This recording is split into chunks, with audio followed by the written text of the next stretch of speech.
This is the Wise Guy Radio Show, a podcast dedicated to educating and inspiring through conversations with today's top talents in the world of glass.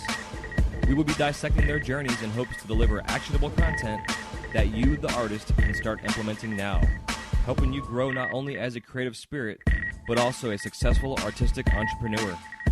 With a little organization, relationship building, and your artistic ability, you can obtain greatness.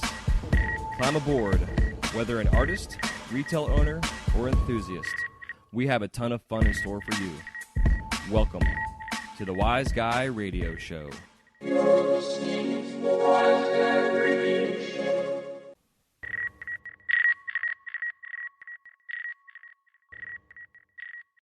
This episode of the Wise Guy Radio Show is brought to you by American Helix. The American Helix is a revolutionary new concept in smoking technology. Designed and manufactured by American glassblowers, this pipe is light years ahead of its time. Based on Bernoulli's principle, the shape of the pipe along with an innovative intake system creates a Venturi effect through precision microholes in the chamber, which results in a slower burn that conserves tobacco and gives a smooth, refreshing smoking experience, making the American Helix the smoothest hitting pipe on the market. For further info or to locate their products, you can find them online at AmericanHelix.com. That's AmericanHelix.com. This episode of the Wise Guy Radio Show is brought to you by Zen Glass Studios. Located in the heart of St. Petersburg, Florida, Zen Glass has a wide range of offerings to choose from. Their menu includes one-on-one or group classes in their hot shop or flameworking studio, create your own wine glass, and so much more. If you're a traveling artist, they even have a space to rent that you can temporarily call home. With over 50 years of combined experience, Zen Glass can help you fine-tune your techniques, whether you're a novice or advanced glass artist. For their calendar of events, including info about their Third Thursday studio jams, you can contact Zen at zenglass.com. That's zenglass.com. Hey, what's happening? Welcome to the Wise Guy Radio Show, episode number 153. This is Jason Michael, your host, and thank you so much for tuning in today. With 17 years of experience behind the torch, I am as excited as always to bring you conversations with artists, sharing their stories in hopes to inspire and entertain while helping you grow your business. And today is no exception. Today's episode begins a series of Thursday episodes where I'll be discussing ways to get started as a glassblower and kind of market yourself and sell your glass and fine-tune and find your voice and all kind of fun stuff when it comes to being a professional artist. We're going to be covering everything from business talk, you're covering your books. A lot of episodes in the past that we've done have covered similar topics, and these are basically, some of the stuff's going to be rehashed. However, it's going to be updated and redone and revised based on going back and listening to them and the content, and kind of made some changes and stuff, and also just changes with updates in myself and understanding a little bit better how to run my own business personally. And I just definitely want to continue to carry on this knowledge onto you. So thank you again for tuning in today. Today's episode is going to be called So You Want to Be a Glassblower. And this was part of a 5-part series that we did last year, going back to episode 89, which was the first one. And it was a lot of fun doing this series because I get on a daily basis, and people say things, and I hear, oh, I want to do that. That looks like a lot of fun. And then they turn the torch on and realize it's not for them. So part of what the idea is to go through the process and thoughts and concepts of the reality of what it is to be a glass artist, and also trying to figure out whether you want to do this as a hobby or actually as a full-time profession, because there is a difference, especially when it comes to tax time, and that's one of the reasons I'm bringing this up, because it's tax season, and when it comes to taxes, whether you're filing as a hobbyist or as a business owner, there's variations on how you file your taxes. So with this series in particular, this is just kind of an intro into the basics into So You Want to Be a Glassblower, and just really wanted to just kind of talk about some ins and outs of it, and some ways that you can kind of get focused and get started in the right direction. Because ultimately, my long-term goal with all of this that we talk about is to help you develop a solid foundation with technique, with mindset, with business responsibilities, all that stuff, so that all you have to do is worry about what you're making. You're not sitting behind the torch focused on who's doing what, who's selling what for what. You know, you got to pay bills. You know, there's a lot of stuff that can go through our head while we're working. And don't get me wrong, the torch and glass is a great place to work your shit out. However, if you're trying to be productive and successful in a business, the time that you should be thinking about that kind of stuff is when you're going for a walk or talking to friends. And I'm not saying don't think about that stuff when you're behind the torch, because again, it's very therapeutic. I do it myself. I've worked a lot of my own personal issues out through the process of being a glassblower and going through a piece. But the reality is that when you're in the middle of doing a production piece or trying to find that flow of a creative space, the only way you're really going to be able to find the flow is to be in the moment, focused on what it is that you're doing, not thinking about your bills, not thinking about your relationships, your friendships, whatever. It's all about not even really thinking. It's just doing and being in the moment.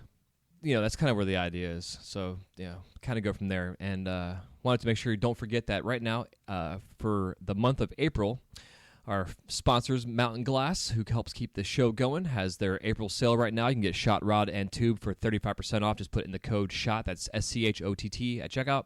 And for all you soft glass nerds, they have their Fetre sale going on. Just put in the code Fetre, and I believe it's 20% off Fetre. I don't have it in front of me, and I should, but I think that's what the discount is. Don't quote me at that. Just go to mountainglass.com. Their homepage has all their sales, or you can go to their sales page, which also has their sales. And if you are new to the show and you're looking at purchasing a kit, you can go to mountainglass.com/wiseguy. And if you put in the code wiseguy when you check out after purchasing one of the kits, you'll get an additional 10% off the kit. We're actually in the process of working out some new deals for you guys, some new sales, and some very stuff that's very specific, geared towards you, the person listening to the show and the artist. As well as some really cool stuff we have gearing up for the new online course that we're going to be getting going. And next week I'm going to be getting a little bit of talk into that, a little bit more to give you some more details. But just know that I'm going to be putting out a newsletter here next week as well that's going to be getting a little bit more in-depth, looking to see who is interested in getting into the beta test for the classes. We're going to be only opening up to 3 artists to come in and be beta testers. We've got one person that's already pretty much locked in. Hasn't paid yet, but they're locked in. And I've got 2 other people that are interested. But I'm still going to put this out there. I'm not going to say it's full yet because it's not, because I haven't even launched it yet or put it out there. But we're going to be offering just a super deep discounted rate for this beta test group coming in that will be getting the full VIP version of the course. The courses we're going to be offering are going to have different levels. Really, the only 2 levels. There's going to be the standard level, and then there's going to be a VIP version. And again, I'm going to get into more details with that as we go on. But that being said, definitely to kind of back up to what I was saying about Mountain Glass, they have a lot of sales going on this month. They've got some sales on some kilns going down, as well as some torches as well. So just go to mountainglass.com and check those guys out. We love everybody over there at Mountain Glass over in Asheville, North Carolina, out there in the woods and the Blue Ridge Mountains. It's a fantastic place. If you're in the area and you ever want to go by and just check them out, they will not say no to you. They'd love to have you come by, because you can actually go there and hand-pick your glass out, which is the time that I went there, I was like a kid in a fucking candy store. I was completely overwhelmed. I wanted to just go through and like run around like a madman. Like, it was amazing. And not to mention the fact that I got to meet all these amazing people that I talked to on the phone for years and years and years in person. It's just a blast. So that being said, just go to mountainglass.com for more info. And now it is time for us to get into our segment on So You Want to Be a Glassblower.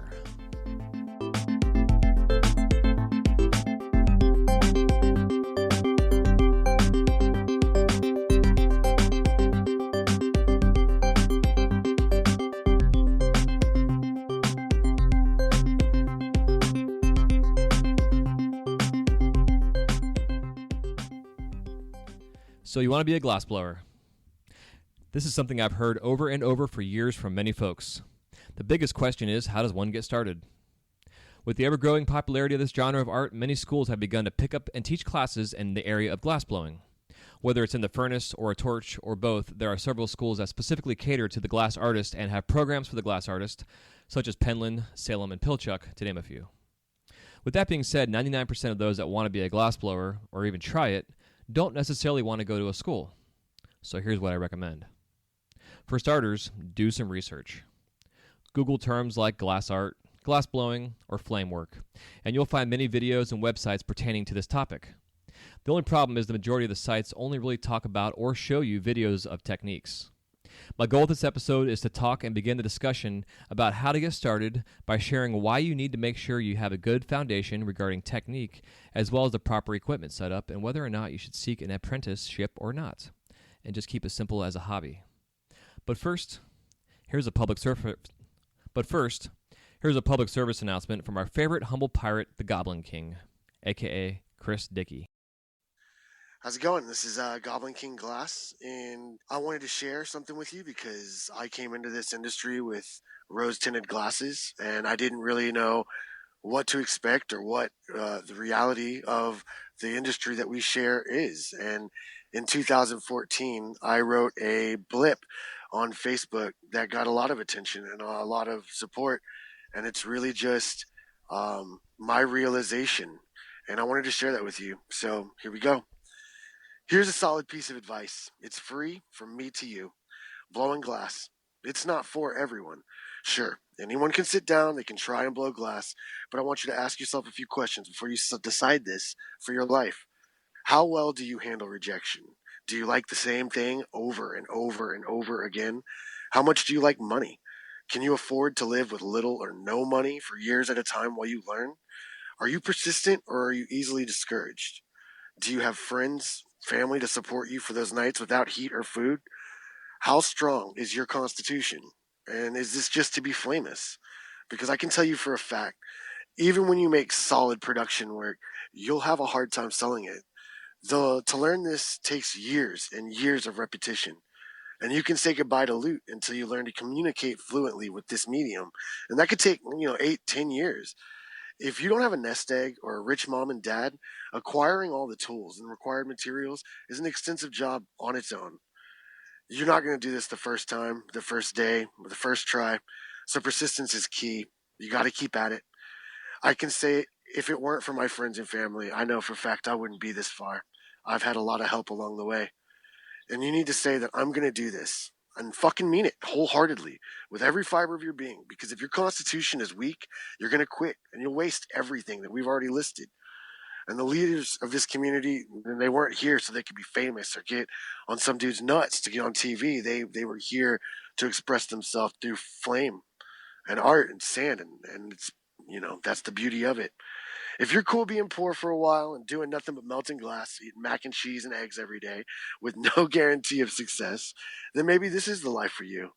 To be fair, there's a lot of perks to my job. And I'm my boss. My job is to create pieces people cherish.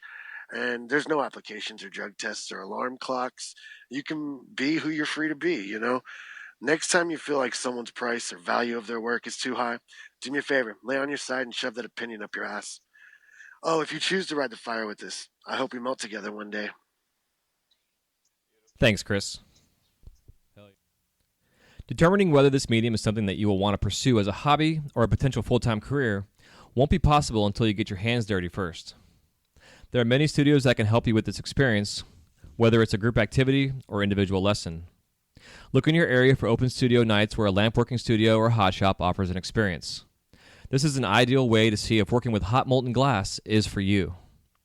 Now, if you're listening to this, I can presume that you either have already tried this medium or maybe have been at it for years. But with that being said, this information is viable for anyone who's wanted to test the waters or has already jumped in feet first. Hopefully, you didn't jump in head first, metaphorically speaking, as this can lead to many issues immediately or even down the road. Once you get the opportunity to melt glass for the first time, you will feel a sense of excitement and maybe even catch the glass bug. This medium is easy to fall in love with, just don't get too excited. The first few times will feel intimidating, but as you understand the power of 3,000 plus degrees and how the equipment work increases, the feeling of intimidation will begin to turn into excitement and confidence. Just don't let the ego step in quite yet. It takes hours of practice and repetition learning the simplest techniques and processes. Just fine-tune the first couple stages first and slowly progress from one step to the next. Remember, this is a marathon, not a sprint. After hours of practice and repetition, you might begin to feel you're at a point where making a simple round marble is second nature. And at this point, it will be time for you to begin to manipulate the glass into common shapes like a fish or a small bird. But once again, do some research and find simple shapes in nature that you gravitate towards and pick 3 for starters. For example, a good idea to give you for a starting point is to find something that has similarities but also differences. Making a seahorse can be similar to making a swan, but making a butterfly and then trying to make an elephant can be daunting as they are completely different shapes. Think of progressive steps and how the shapes relate to each other in the progressive steps. Again, like going from making a seahorse to a swan. And the swan, in my opinion, is a great place to start.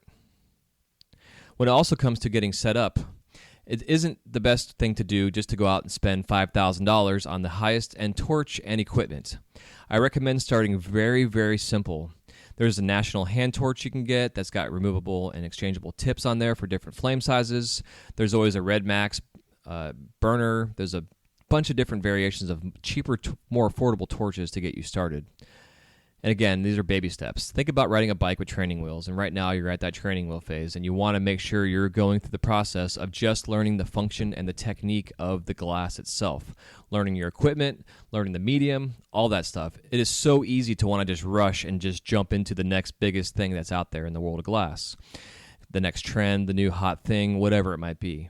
If you can let all that stuff go and not focus on what it is that everybody else is doing and just focus on you and your personal techniques and what you're learning and build the best foundation possible with good habits and good techniques, you'll be able to then take this knowledge and go onto a YouTube channel or go take a class from an artist and actually be able to take the class, not just walk on there blind and not have an understanding of what it is that's going on. Because a lot of times when you take classes, it's not an actual hands-on experience. The classes that you take are just watching the artist tell you what it is that they're doing, but if you understand by yourself what they're doing without them having to tell you, you can take notes, write down pictures, write down diagrams, everything that you need that will help you understand what it is that the teacher is showing you, including the YouTube videos. If you're watching a Dustin Revere video or something on Torch Talk or other artists out there that have videos, it will give you the idea and the concept already because you have this foundation that you can then take home and practice what you saw on YouTube or on Torch Talk or whatever. But again, make sure that you don't get overzealous and try and jump the gun and become the biggest badass glassblower out there. Be humble, start small, and begin with very simple basic concepts. Learn how to melt glass, how to pull a stringer, how to pull a point, how to attach two sections of glass rods together, how to rotate evenly two different size diameters of rods in your hand. That one right there is crazy. Imagine having a piece of tubing in one hand that's 12 millimeters and then a piece of rod in your other hand that's 3 millimeters or 4 millimeters, and you have to keep a straight, consistent rotation going, and one hand has to spin faster than the other based on the diameter of the glass. Now, when you take this class I'm going to be teaching you, one of the things you're going to be getting is a kit that's going to come with different size rods that you can sit in front of your TV, or if you have them in your car, you're at a red light, you can practice the rotation process of doing this, and I have a step-by-step process and ways of going about doing this and some simple techniques and practices. Again, I'm going to get into this all down the road, but right now I just want to mention it because I'm talking about this now.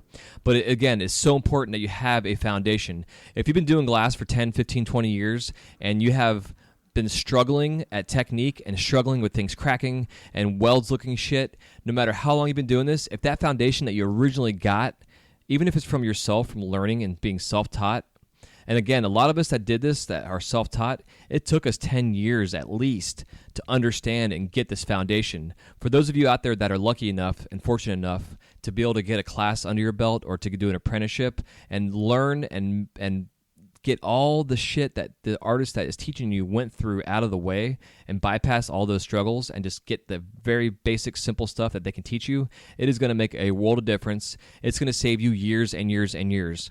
It's why the cost of this classes I'm going to be offering is not going to be cheap. That's why when I've taken classes from like Sid Coyle and Steve Seislove, these classes were $900 for 2 days, and I didn't touch a damn thing of glass. I just stood there and watched. But it's because these two cats combined have about 40 years of glass experience behind their belt and have gone through all kind of things and trials and errors and spent hours and hours and hours and thousands of dollars on material that they've had to throw away to learn this process. And all that time and money and energy that they spent created the value of their lesson that they were giving me. And I learned a lot after even 15, 17 years of glass blowing, taking a class from these guys that have been doing it just as long as me. So whether you're taking a class now as an older veteran glass artist or you're taking a class as a basic beginning glass blower, you still need to make sure that you have the fundamentals first before you even step into the next step of the process. So with that being said, in the next episode, we're going to discuss concepts of what heat base is, how to tell when the glass is evenly heated, and also the concept of pulling stringers and points. Until next time, happy melting, stay hydrated, and don't forget to take breaks periodically. Your body will thank you.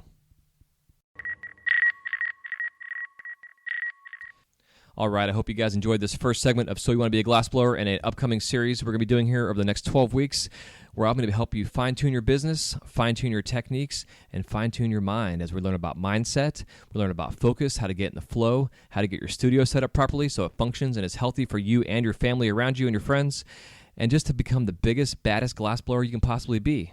But first, you got to start off being humble and understanding the concepts and the basic foundation for what it is that you're doing. Put your ego aside, stay focused on what you're doing, and just have a fucking blast. If you can have fun and understand that you cannot control this medium that we work with, that it actually, in a sense, controls you, all you can do is slightly manipulate it, you're going to find it works way better for you. I always find that when I try and fight the glass and try to control it myself, I get cut and burnt every single time. I get asked daily, you ever burn yourself? My answer is yes, every day. I get burnt, I get cut. So if you want to be a glassblower and you want to deal with that kind of shit, dude, go for it. If you're afraid of heat, if you're afraid to cut yourself, if you're afraid to get burnt, you can get past that fear by beginning this process of starting techniques and learning how to be a glass artist. But if you find that you're still jumpy and afraid and down the road, this just might not be for you.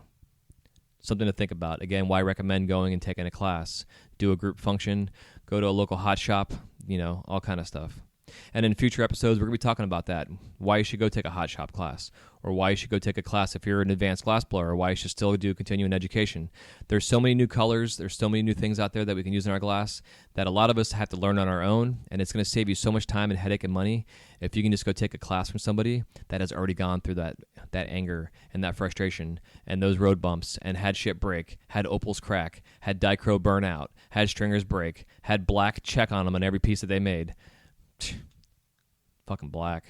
I don't even want to go there. That's going to be it for another episode. So until next time, thank you so much for tuning in to episode 153 of the Wise Guy Radio Show. And don't forget, please, if you have not yet subscribed on iTunes, go there now and do it. It takes you about 5 minutes. And if you are subscribed on iTunes and you like this show and you feel it's beneficial to you, if you could please leave us a review, give us a little comment on there. It shows iTunes that this show is being listened to. Even though we have a shit ton of downloads going down, it still shows iTunes that this show is being heard and being cared for, and they help put us shit up in the ranks and the different genres of what this show is categorized in, which then allows other people out there in the world that are not in our glass world to see this show and be kind of curious about what it is that we're doing. And the more exposure that we have to what we're doing, the more insight it gives people to what we're doing, the more people are likely to buy our stuff. We may get more glassblowers in this community. Who knows? But it benefits all of us. If you have another podcast app, whether it's Stitcher, you can leave a review on there as well. On iTunes, you can leave, or not iTunes, but iHeartRadio, Google Play. There's ways to leave like star reviews and what have you. And if also you have not yet subscribed to our email and newsletter, you can go to wiseguymedia.com. A couple pop-ups, which we're still having some weird issues with these pop-ups coming up twice. But you can go in there and throw in your email. And then you'll also get insights and some new stuff that we're going to be doing that only you as a subscriber to the newsletter are going to be getting. So, which includes some video lessons and etc. Next week, we're starting our Facebook Live. I just got my schedule for work so I can start planning out the next couple of weeks of our Facebook Live chats.